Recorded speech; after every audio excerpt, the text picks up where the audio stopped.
everybody, welcome back to an episode of Pay Per Preview. I'm War Machine MJ, the face of the 3-count Mafia. I'm here today to talk about the one, the only WrestleMania, the first time WrestleMania is being held from the PC. And that's in no small... try that again. In no surprise to the recent insert virus here. Yes. It's also the first time WrestleMania has been taped in years, if not first time ever. It was taped last week, I want to say Tuesday. Night 1 was taped on a Tuesday. Night 2 was taped on a Wednesday. Whatever. Point is, it's been taped, and it's too big for one night. So it's too big on 2 nights. So let's go ahead and jump into this. Now, a lot of people feel underwhelmed. I think it could turn out to be some of the best WWE programming we have seen in a while, given that they've had it recorded for a little over a week, and they've had time to make movie edits to it, make it look, sharper, cleaner, make it look like, it was done perfectly by robots, and, not a sign of humanity actually doing the acting. So, let's go ahead and jump right in. We start the show off, or we're going to talk about Otis taking on in his first singles match ever on WrestleMania, and that's surprising. I thought Dolph Ziggler had competed in a singles match prior to this, but yes, it's going to be Otis taking on Dolph Ziggler.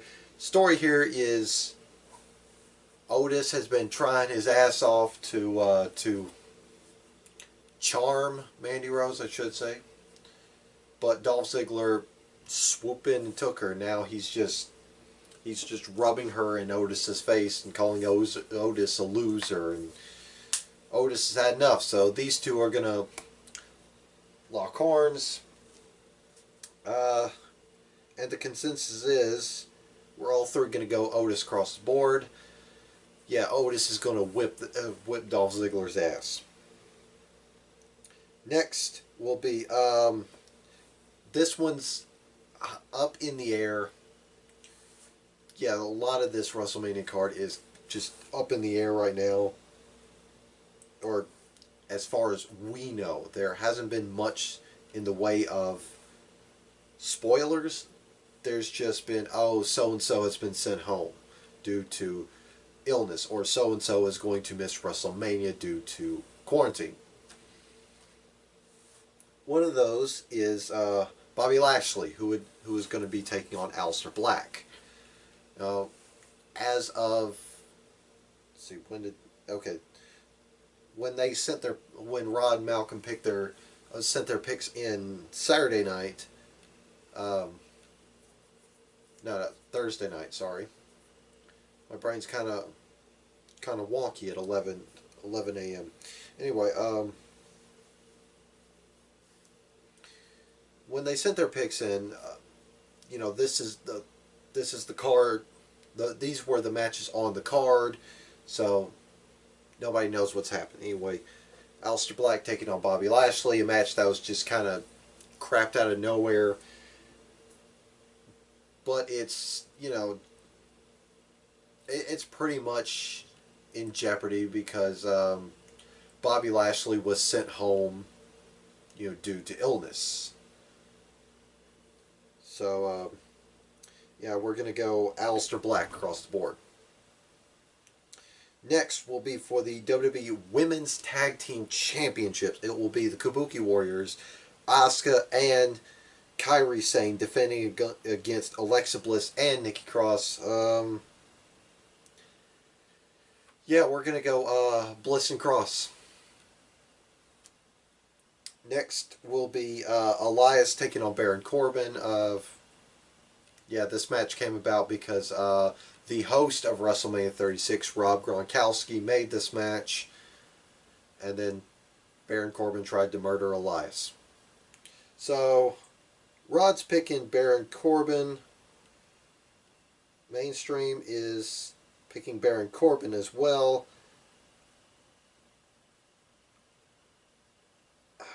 Stop highlighting his picks. Oh, there we go. Anyway, yes, I don't know how to figure out technology. They're picking Baron Corbin. I'm picking Elias. I'm going with my gut, and I feel like Elias is going to be gonna win this match. Next, another match that was going to be in jeopardy, but they seemed to change it. It's for the Raw Tag Team Champions. It's the Street Profits, Montez Ford and Angelo Dawkins, taking on Angel Garza and Austin Theory of NXT. Now this is a wild one, because this was another match that was just kind of crapped out of nowhere. So it was going to be Rey Mysterio taking on Andrade for the United States Championship. But Rey Mysterio was pulled because he's in quarantine. So then they made a tag team match, Garza and Andrade taking on Street Profits. Well, then Andrade was pulled due to rib injury.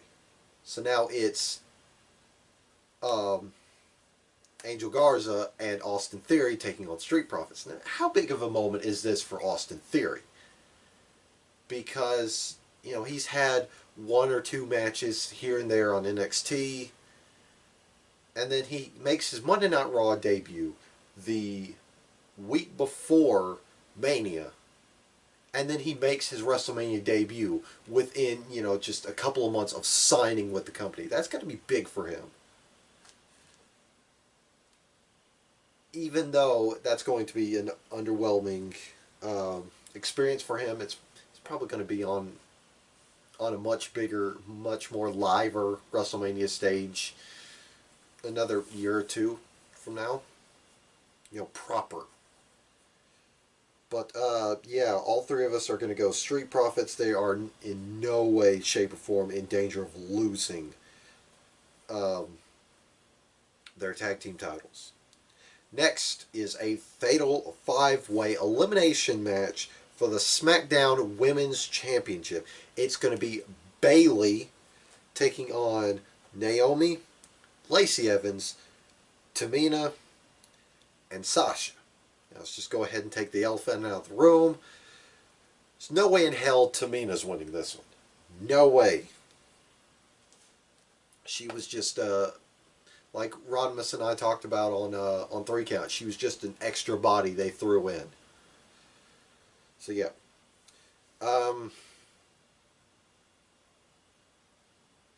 Sorry, I blanked out. Yeah, this was originally going to be a 6-woman, a 6-pack elimination challenge, but the 6th participant, Dana Brooke, well, she's in quarantine as well. That's gotta suck for her, because, she's in a title match at WrestleMania, then, yeah. It's gotta suck for a lot of these folks that got pulled due to quarantine. It's also gotta suck for Andrade, who got pulled out due to injury. But, yeah. Now, Sasha Banks, well, this whole match was cobbled together by Paige, and of course, Sasha Banks was thrown in there because Bayley was running her mouth, and so was Sasha towards Paige, so this is going to be very interesting. Apparently, it leads to bigger things down the road for Bayley and Sasha. However, Rod and Malcolm are picking Sasha. I'm going to go once again with my gut. I'm going to say Bayley's going to retain. And I think they're going to roll with the hot hand and keep Bayley heel, but start steering Sasha towards being a face. So yeah, they're going to go Sasha. I'm going to go Bayley. Next will be a triple threat ladder match for the SmackDown Tag Team Championships. It will be Miz and Morrison, the champs, defending against the New Day and the Usos. Now, this one comes under fire too because The Miz showed up to tapings sick and was immediately sent home, which caused some backstage heat. Get to that one in a second.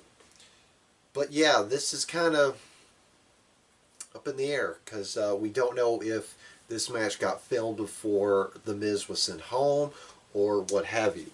So right now it just looks like John Morrison and a mystery partner is going to be competing against the New Day and the Usos. So across the board, we're going to go Miz and Morrison retain. Next will be for the WWE Intercontinental Championship. It will be Sami Zayn defending against Daniel Bryan. Of course, this match came about because Drew Gulak, who has aligned himself with Daniel Bryan, or vice versa, won a match against Shinsuke Nakamura, which, you know, allowed Daniel Bryan to have this match against Sami Zayn. Kind of a split here as Rod goes with Sami Zayn. Me and Mainstream are going to go with D-Bry. Next will be the Monday Night Messiah, Seth Rollins, taking on Kevin Owens. Now this is going to be one of those sleeper matches. But basically, Kevin Owens has had enough of Seth Rollins' savior complex, and he vows to shut up Seth Rollins' message of salvation. Meanwhile, Seth Rollins is calling Kevin Owens out for being a failure at WrestleMania, and when he thrives under pressure, he becomes a god. So yeah, great stuff. With that being said, across the board, we're all going to go Kevin Owens. Well, they're going to go Kevin Owens. Once again, going with my gut, I'm going to say Seth Rollins on this one. I don't know how, because they seem to just drop all trace of the Monday Night Messiah stuff. So, you know. Next is a last man standing match between Randy Orton and the rated R superstar Edge. Now, they kind of need to get Tony Chimel in whenever they have to use Edge for something, because, you know, it just kind of feels right to have him do the superstar and the voice crack. That's kind of why I modeled my, 3 count super. Anyway, but this match came about because Randy Orton tried to put an end to Edge on the Monday Night Raw after Royal Rumble when Edge made his glorious return. Of course, Randy Orton has taken this mindset way too far, including attacking Edge's wife Beth Phoenix, and, well, Edge is out for blood. So, across the board, we're all going to go Edge on this one. Next is and I reiterate the same question I asked Rod on 3 count.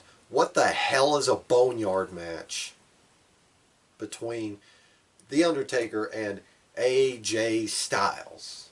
Now, of course, these two have been getting rather shooty on camera. So, that being said, we're going to pick The Undertaker. It's not going to be a particularly bad match because AJ Styles knows how to carry people to a good match. But it's just, Anyway, next, this one should be fun. It's going to be a Firefly Funhouse match as Yowie Wowie, John Cena takes on The Fiend, Bray Wyatt. Let him in.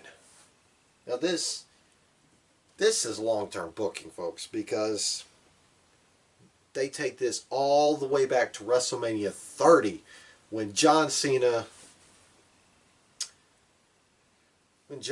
beat Bray Wyatt, which really shouldn't happen because that killed the Bray Wyatt character before it even got off the ground. Fast forward to couple weeks, or the first empty arena show, empty arena SmackDown, and Bray Wyatt basically said, all this whole Firefly Funhouse, it wouldn't be possible without John Cena beating me. The Fiend wouldn't be possible without John Cena beating me. So basically, Bray Wyatt is owing everything to John Cena from that defeat. And of course, John Cena is looking to get Bray Wyatt out of the way so younger, up-and-coming talent can have the spotlight. Which is kind of ironic, given that John Cena, who's become Mr. Part-Timer, is coming in and just soaking up the spotlight. Anybody else notice that bit of irony? I didn't notice it until I said it. Anyway, we're all going to go with The Fiend on this one. Let him in. Let him have that win. Let him win. There we go. New merch. The Fiend merch. All it says is, let him win. There we go. Next will be for the NXT Women's Championship. It will be the Nightmare. Yes, the Nightmare. Sorry, I got her confused with Cody Rhodes for a second there. The Nightmare, Rhea Ripley, defending against the winner of the Women's 2020 Royal Rumble, Charlotte Flair. Yes, this will be the first time a NXT Championship has been on the WrestleMania card, and it's kind of fitting that the women get the spotlight. Because it's Survivor Series, the men got that distinct honor, but now the women get it for WrestleMania. It's kind of fitting, and it's kind of fitting that they left that as the only NXT match. You know, ignoring Austin Theory for a bit. But yeah, Rhea Ripley's looking to rip through the Queen, and Charlotte's looking forward to, well, holding the NXT Championship again. So, that being said, we're all in agreement. We're going to go Rhea Ripley on this one. Next is going to be for the Raw Women's Championship, as it will be the man, my future ex-wife / longest reigning Raw Women's Champion. Oh, I get it one go. The man, Becky Lynch, defending against Shayna Baszler, the one woman that dominated the Raw Women's Elimination Chamber match. Just 5 eliminations in one match. She eliminated the whole field by herself and has just been choking Becky Lynch out at every opportunity she can, when, of course, the man isn't catching the Queen of Spades off guard. That being said, we're all in agreement. Shayna Baszler is walking out your new Raw Women's Championship. Champion, my bad. My brain and my tongue are starting to fail me, as well as my eyes. It's hard to keep them open. Next will be for the WWE Blue Universal Championship, as Goldberg defends against, it was originally going to be Roman Reigns. But Roman Reigns didn't show up to taping, or left tapings, because he didn't feel comfortable being around people, given that he is immunocompromised from all the treatments he had battling leukemia, which is completely understandable. Despite how the rest of the internet takes it, you people need to chill the fuck out. Alright? That man doesn't feel safe going to work. I completely understand. So yeah. And of course that stems back to The Miz showing up sick at tapings, which kind of ruffled certain people the wrong way. And made Roman Reigns apparently made Roman Reigns uncomfortable to go to work, which is completely understandable. So now they have a contingency in play despite still running Goldberg versus Roman Reigns on TV. There's rumor and speculation that's going to be Braun Strowman, but yeah, this could have been the night that we had Roman as Blue Universal Champion and all would be right with the world.